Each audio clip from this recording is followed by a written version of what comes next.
Welcome back, ladies, to the Fearless Femme podcast with your host, Becky Jane Stevenson, confidence coach, identity mentor, and the person who lovingly drags you out of those comfort zones.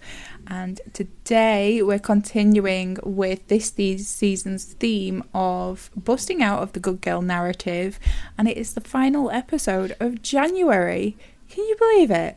Like, it can't just be me that feels like I blinked and the entirety of January is just gone.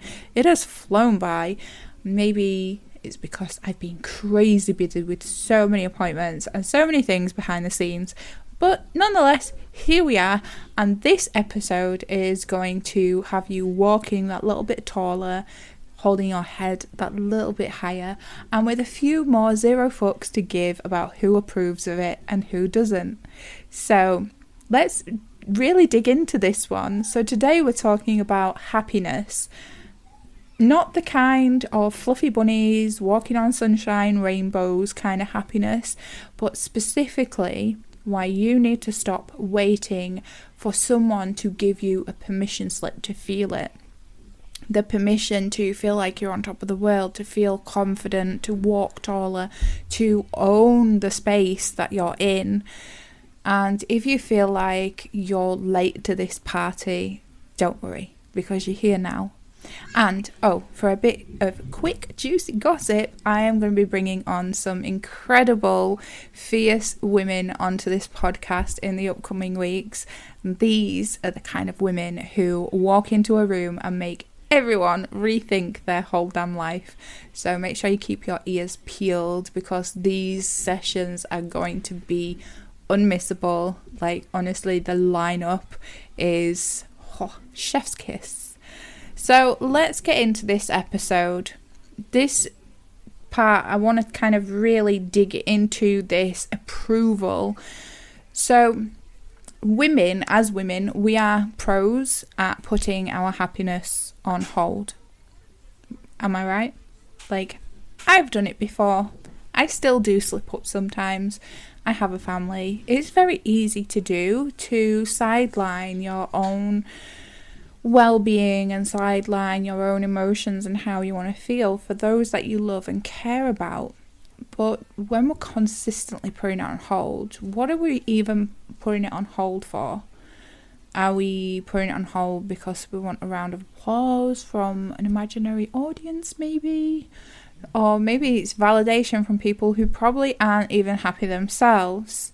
Like, we can get so wrapped up in hoping that someone sees our efforts and that someone sees our hard work and our dedication and commitment to things. But here's the thing. When it comes to the things that you want, the dreams that you have, the desires that you have for yourself, and the things that you want to do, and those keep getting sidelined, like, you've got a dream, but you're waiting for your mum, your partner, or Karen from Pilates to say, wow, good for you. Or maybe you feel like you're itching to do something really bold, something that you haven't done before, and really step out there. But what if Susan at work raises her eyebrows and starts tutting, like, or my personal favourite, what if they think you're full of yourself? What if you really stepped out there in your business and they start thinking you're full of yourself, you're arrogant, you're vain, whatever? Or you wear the clothes that you really want to wear, or you wear that red lipstick, or you just do something a little bit bolder, and we start to fear what people might think of us, and we shrink ourselves. The thing is, if you aren't full of yourself, what else are you supposed to be full of? You are supposed to be full of yourself in the right way, and it's better than being full of everybody else's opinions. So let's reframe that one. If you are not full of yourself, then you're full of everyone else's opinions. It's really as cut and dry as that. But the harsh reality is that people whose approval that you're waiting for, half of them are too busy scrolling on TikTok to care. And the other half, They're probably wishing that they had your guts. They're probably wishing that they had your confidence. They're probably wishing that they had the courage to step out there, to start doing the thing, start working towards their dreams. And as I said, when people are too busy scrolling TikTok instead of going after their dreams, they've forgotten all about you with the next video that pops up in their feed. So why is it that you are holding yourself back? Why are you doing it? Why are you holding yourself back for an audience that's not even paying attention? So I do want to get serious for a sec, but just for a second, is putting your happiness on hold doesn't just waste your time. You only get one shot at life, but putting everything that you want on hold isn't just wasting your time, it chips away at you. So imagine being on your deathbed and thinking, wow, I really wish I'd made Brenda proud by staying small and quiet. Now you're going to wish that you'd done the damn thing, taken the risk, worn that outfit, wore those heels, treated yourself to that thing, invested in your business or whatever the bold step it is. But here's an example that I want to share with you.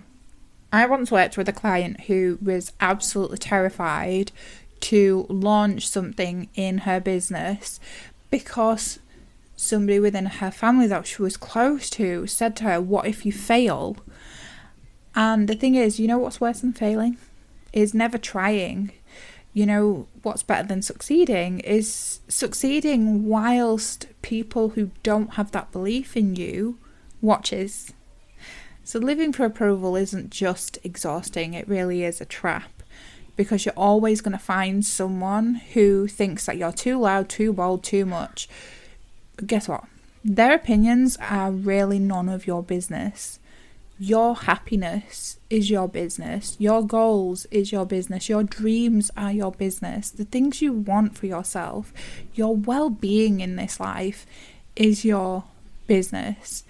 And the thing with my client is I also experienced this in the early days of my business from family that I was really close to, who was really worried for me because these were really big.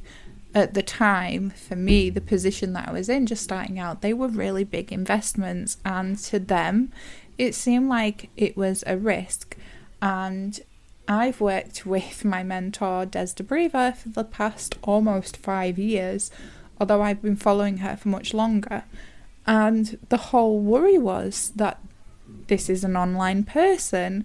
Now, instead of my usual walls going up, getting defensive, I kind of understood where they were coming from. They were just trying to protect me. They were just trying to protect me from things failing and not working out and all the rest of it. And their concern for me was coming from a genuine place. But isn't it a good thing that I didn't listen to them, that I didn't say, well, actually you have a point, it might not work out, and I played it safe and I continued being in the role of mum and doing nothing much else for myself. If I had have taken on board their concerns and their beliefs, that they didn't have enough belief for me to sit with the idea that maybe I would succeed, I wouldn't be here now recording this podcast. So isn't it a good job that I thanked them for their concern but didn't listen, because it was none of their business, it was mine. So I really want to dig into how you can start to take charge and how you can start changing up things and really putting your well-being, your happiness and what you want for yourself front and center. So we're going to turn this around. So happiness isn't a group project. Okay, it's not something that someone else can help you to feel. It's a solo mission. You're the main character. So here is your Fearless Femme game plan to start making yourself front and center, your happiness, your well-being, how you feel in this world. So the first thing is to really get clear on what it is that you want. So no, not what your mum wants for you, not what your mates or your ex thinks you should want.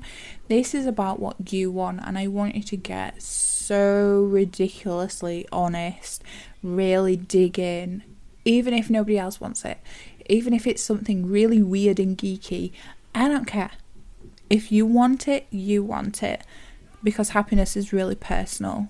So maybe it's running a business, maybe it's dancing barefoot in your garden, whatever it is, own it unapologetically.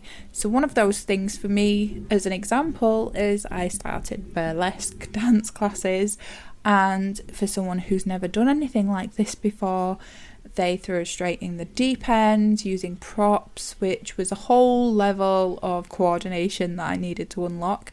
And I'm finally starting to look less like a demented turkey and a little bit more towards the graceful swan. But I wanted to do it because it was something for me, and it's confidence boosting. Newsflash.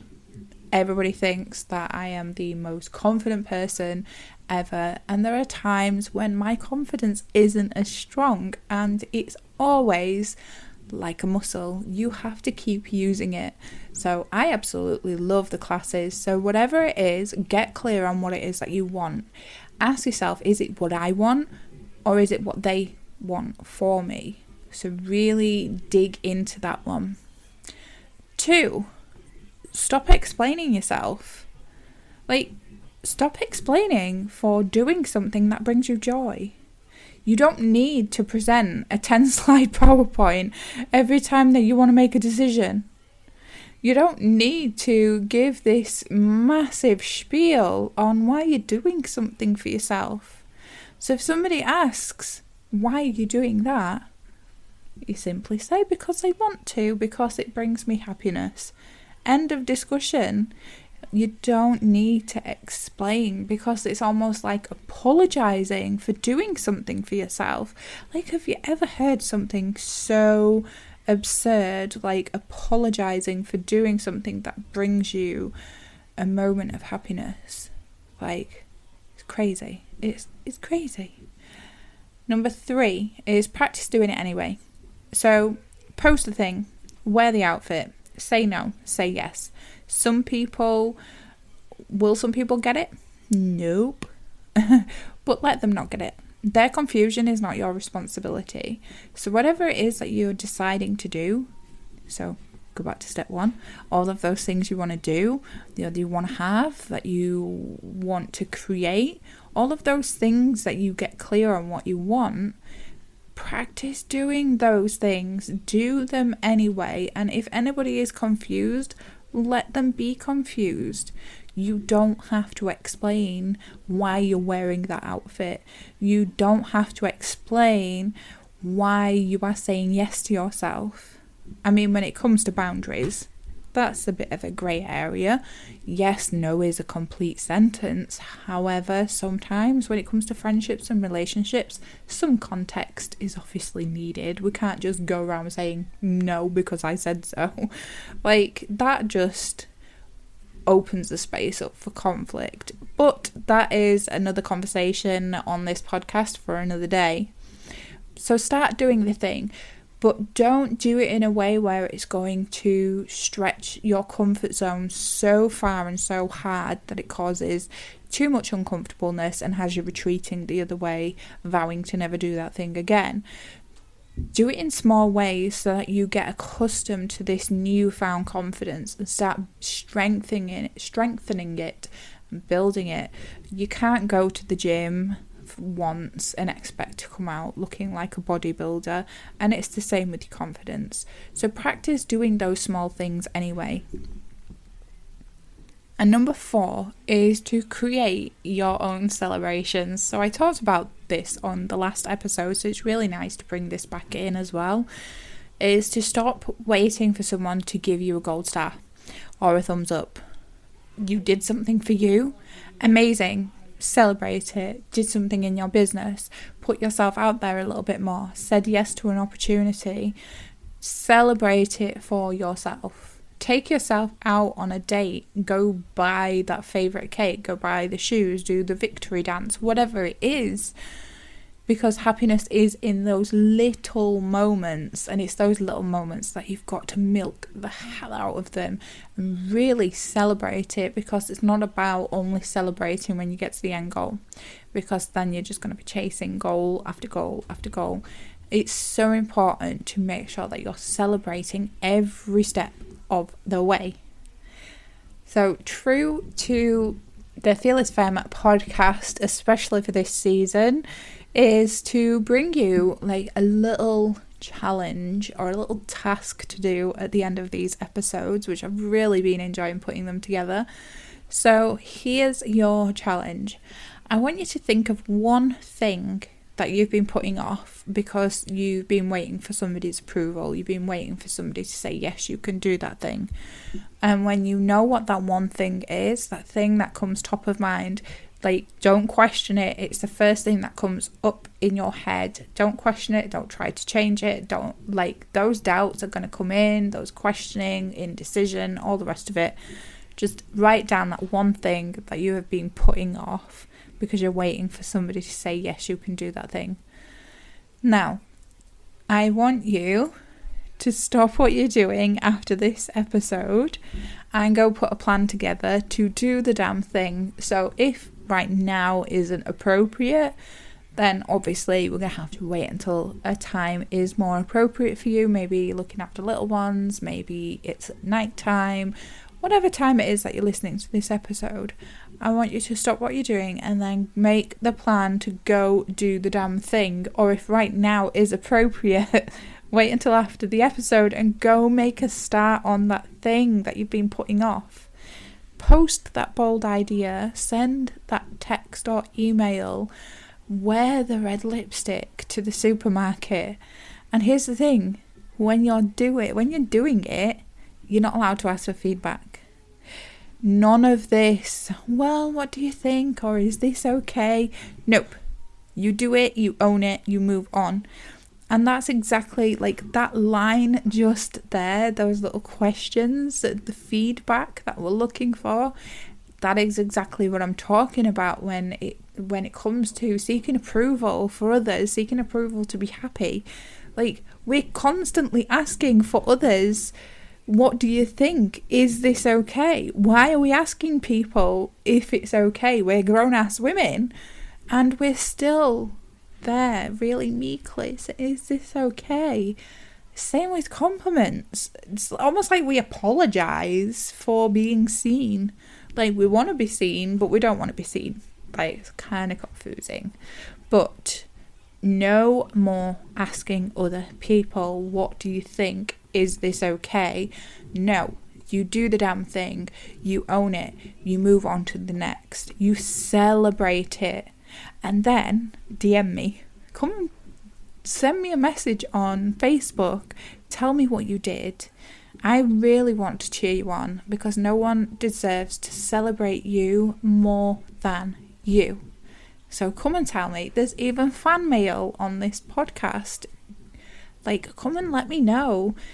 And the thing is as well is there's no big or small in terms of what deserves celebrating. If it's a small thing, it's still a win. Let's try and not make this about who steps more boldly out there. Like, it doesn't matter. Whatever it is you're choosing to challenge yourself with and do the damn thing with, I want to know. I want to celebrate you. So that's it for today's episode on the Fearless Femme podcast. It's the last episode of January, which still feels really crazy. So let me leave you with this. Your happiness isn't on a layaway. Okay? You don't need to pay in installments to experience happiness. You don't need permission. You don't need approval. You don't need anybody to clap. The second you decide to own it is the second you start living.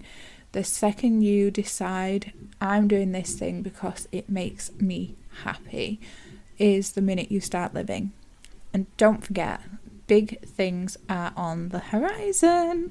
I've got some of those killer guests lined up. I can't wait for you to hear from these absolute queens. Like, I've been having conversations with them all week last week. I cannot wait to really unpack some topics with them. So until next time, keep owning it, keep loving it, and keep living it. Catch you soon. Mwah.